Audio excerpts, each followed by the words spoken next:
Assalamualaikum warahmatullahi wabarakatuh. Jumpa dengan saya Handrian di channel YouTube Insan Gemilang Official. Alhamdulillah, qadarullah, kali ini Insan Gemilang Official menayangkan acara baru di channel YouTube ini, yakni Ngopi, Ngobrol Perkara Iman. Nah, seru kan nih? Dari namanya juga seru. Nah, hari ini saya mau mengajak teman-teman untuk bincang-bincang ringan, ngobrol-ngobrol ringan bersama salah satu ustadz muda kita. Beliau adalah salah satu staf pengajar di Pondok Pesantren Tahfiz Al-Mansuriyah Abu Mansur, sekaligus kepala bidang pengasuhan di pesantren tersebut. Ya, kita langsung aja ketemu sama Ustadz Kholis Al-Qasam sebagai ustadz muda kita di acara hari ini.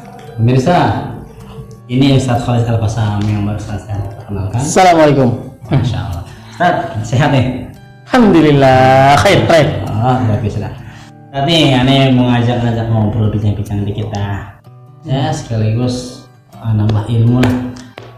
Kalau bahasanya kalau di channel kita ini kan namanya ngopi, Ustadz. Iya. Ngobrol perkara iman. Wah, ada kopinya dan insya Allah nanti ada kopinya. Iya. Aneh mau nanya tadi. Iya. Ya, sebagai anak muda. Waktu mungkin pernah muda. Ini yang era milenial tadi ya, zaman era globalisasi serba digital. Iya. Ini kalau menurut antum tips dan triknya nih. Ya, kebetulan subscribers kita juga banyak anak muda. Masya Allah. Tips dan triknya nih anak muda menghadapi era digital seperti saat ini. Arusnya kan deras sekali kan. Ada yang negatif, banyak yang negatif ya kali sih. Kalau kata aneh mah positifnya. Ini gimana Tad? Iya. Jawab nih. Besok aja lah jawab. Ya kalau aneh sendiri sih menyarankan buat orang tua khususnya, kalau memang sekiranya tidak mampu untuk mendidik anaknya, pesantrenin. Dah, itu aja. Simpel tadi. Daripada susah-susah, pesantrenin. Nanti kita arahkan orang tua. Anak-anak baru usia 2 tahun bisa pesantren Tad? Ya, jangan usahin. Ya kali kan kata kalau usah ya taruh pesantren gitu kan. Gitu ya. Ya udah. Berarti besok saran buat para netizen, daripada susah taruh pesantren. Terus tinggal apa kita? Tinggal doain ya sama bayaran. Iya, tinggal didoain sama bayarannya biar pada makan. Masa kayak anak kayak apa namanya kasar-kasar ya kayak buang udah cuy gitu kan, itu didik gitu kan nggak mungkin itu ya. Betul. Ada syariahnya namanya. Betul. Nah kalau sekarang begini Dan, kalau di luar sana nih yang terlanjur kagak masuk pondok, apalagi yang udah masuk pondok nggak dapat sebulan ya kabur. Kan banyak gitu tuh. Iya. Ya di rumah padahal cuma main handphone doangan. Iya. Yang Mobile Legend, yang FF, yang PUBG lah macam-macam dah. Iya. PUBG. Ya, ini punya PUBG ya. Iya. Gitu ya. Jangan-jangan main PUBG ya. Iya. Enggak. Enggak. Pondok pesantren nggak ada. Masya Allah, luar biasa ya. Emang pilihannya pesantren ya tadi. Iya. Ya. Ini kayak gitu ya tadi, kayak main game online di handphone. Itu sebenarnya hukumnya apa tadi? Ada bingung tuh. Ya, kalau di pondok pesantren hukumnya haram. Karena akan mempengaruhi visi dan misi anak-anak santri itu sendiri. Kalau di pondok pesantren, cuman kalau di dunia luar yang memberikan hukum tergantung orang tuanya. Orang tua lagi. Nah, iya betul, orang tua. Sebagaimana keluarga Imron yang bukan dari Nabi, tapi Allah catat di dalam Al-Quran sebagai keluarga yang terbaik yang mampu mendidik siapa? Maryam. Luar biasa, ya kan? Nah kalau misalnya orang tua tidak mampu seperti keluarga Imron, pesantrenin. Pesantren lagi ya. Netizen. Gitu. Bener gitu aja. Ya, kalau mau lebih tahu lagi, ya datang ke pesantren. Gitu aja. Iya. Pesantren antum semuanya tadi ya. Bukan. Aneh sebagai pengajar aja. Iya. Tapi kan antum ngajar sih itu Ustaz. Iya. Nah, begini Ustaz. Kan kalau di luar sana kan seperti yang Ustaz bilang barusan, kembali kepada orang tuanya. Nah, ini saya lihat orang tuanya pada gede-gede ikutan main Ustaz. Berarti kan boleh ya? ikutan main itu yang Mobile Legend, PUBG, FF dah tuh. Orang tuh pada main, saya liatin pada nongkrong ngapain bapak-bapak? Main ML, main HP online gitu kan. Padahal ya, Anda pernah lihat nih ponakan Anda main gitu saat itu ada yang di situ tuh yang karakter game itu ada yang perempuan. Lah perempuannya nggak pakai jilbab Ustaz. Pakainya terbuka semua. Kalau begitu gimana tuh? Ada bingung. Iya, kalau di pondok pesantren hukumnya haram. Kalau di luar? Kalau di luar, ya inilah sebenarnya esensi dari orang tua itu sendiri, termasuk bapak. Termasuk bapak. Ya, karena hakikatnya rijalu qawwamuna 'alan nisa. Ya, laki-laki derajatnya lebih tinggi daripada wanita. Jadi tanggung jawabnya lebih besar kepada seorang bapak, kepada seorang laki-laki. Apapun bentuk yang dilakukan oleh bapak, maka akan dilihat oleh anaknya.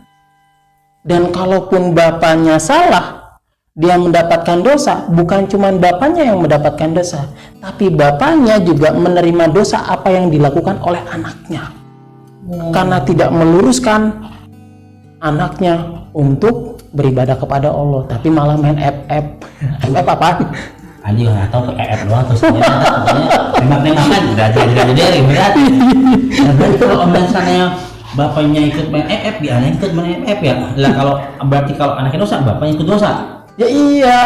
Wah repot kalau gitu mah. Itu kalau anak bapaknya nyolong, anaknya ngerampok berarti Ustaz. Bisa jadi. Astagfirullahaladzim. Anda nggak pernah ngerampok Ustaz, alhamdulillah. Iya alhamdulillah kalau gitu. Iya, emang kondisinya kayak begitu sih Ustaz ya. Udah gitu sekarang begini nih. Anak muda sekarang nih ya, begini. Kalau yang itu yang bocah-bocah tuh. Yang kalau yang perempuan nih Ustaz ya. Anak kan suka gregetan sebenarnya Ustaz ya. Ini anak perempuan kadang suka nanti kalau sore-sore anak motor berboncengan bertiga pakai kerudung Ustaz, dan cuman baju sama celana ngepres banget udah kayak lontong Ustaz. Nah kalau begini gimana nih? Anda bingung dah kalau gitu. Anda mau nasihatin yang takut salah, nggak ada nasihatin juga bikin sakit kepala. Coba ada ya, itulah kita nggak bisa memprediksi ya bagaimana kondisi di luar sana. Tapi saya bisa memprediksi bagaimana di dunia pondok pesantren. Karena dunia pondok pesantren itu fokus dengan aturan, ya, fokus dengan batasan-batasan yang harus dilakukan sama santri-santrinya, ya kan. Maka adapun perempuan yang tadi antum ceritakan itu adalah imbas masalah yang sudah dilakukan oleh orang tuanya. Itu imbas, apapun bentuk maksiatnya itu imbas sebenarnya, karena orang tuanya tidak mendidik anaknya dengan baik, apapun bentuknya ya. Apapun bentuknya, mau dia main PUBG, mau dia buka aurat, mau dia pakai kerudung tapi pakai celana jeans yang ketat, itu imbas karena dia tidak memahami hukum Islam yang sebenarnya gitu, dan orang tua tidak mengarahkan ke situ. Seru juga ya, berat juga jadi orang tua ya. Emang nikah cuman begituan doang. Kan juga. Kan banyak orang kayak gitu, namanya nikah begitu doang. Ternyata berat ya Ustaz ya. Berat lumayan. Masya Allah berat. Maka itu tadi, ketika orang tua tidak mampu, merasa tidak mampu untuk mendidik anak dengan baik, maka ya udah pondok pesantren. Sebagaimana keluarga Imran, ya, keluarga Imran yang bapaknya dan ibunya, ketika ibunya melahirkan seorang Maryam, apa yang dilakukannya? Dia berdoa kepada Allah. Dia berdoa kepada Allah, ya Allah, jadikanlah anak ini menjadi anak yang kuat, anak yang soleh, anak yang solehah, ya kan? Maka setelah itu apa yang dilakukan oleh Maryam?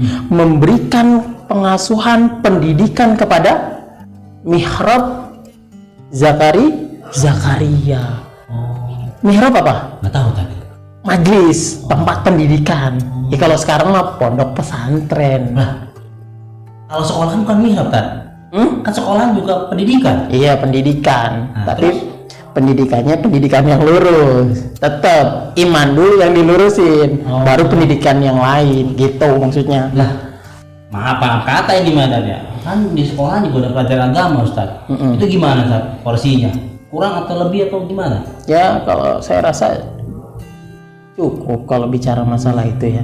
Kan orang tua sendiri yang akan menilai mana yang baik pendidikan untuk anaknya, orang tua sendiri. Karena orang tua akan mempertanggungjawabkan semuanya. Iya betul. Iya. Kalau saya mah memang ditugaskan untuk mengajar. Karena memang ini tanggung jawab ya, alhamdulillah. Iya. Nah sekarang begini Ustaz, kan yang namanya orang menikah itu kan butuh ibaratnya pasangan ya, laki-laki perempuan. Nah sekarang begini, kalau tadi yang tadi Ustaz bilang menikah itu ternyata punya amanah yang berat, tanggung jawabnya berat juga ya tadi ya. Wanita apa laki-laki? Dua-duanya terberat. Oh, laki-laki dah kan, karena Laki-laki. aku bilang tadi ar-rijalu qawwamuna 'ala nisa. Iya laki-laki sih laki-laki. Ya, sekarang begini Ustaz, kalau yang belum menikah nih, ini tips dan triknya gimana agar nanti ketika dia menikah rumah tangganya itu yang seperti Ustaz jelaskan barusan, mendidik anaknya lurus, imannya lurus, gimana itu Ustaz? Tips dan trik buat Pasangan anak-anak yang muda yang belum pada nikah. ya, Yang pertama Rasulullah Sallallahu Alaihi Wasallam memberitakan atau menginformasikan ya yang lebih enak. Kalau misalnya anak muda sekiranya sudah mampu atau sudah mapan untuk menikah, maka segeralah untuk menikah.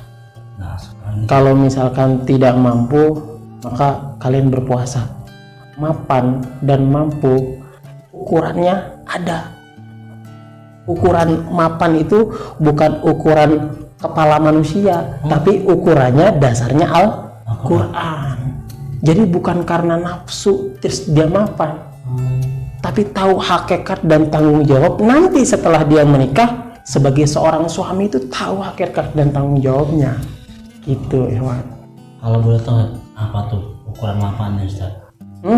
Ukuran mapan yang bisa dibilang tuh siap menikah gitu kan. Kalau orang sekarang mah nih ya, kayak dulu aja nih, orang tua saya ya kerja masih begitu doang mau kawin gitu.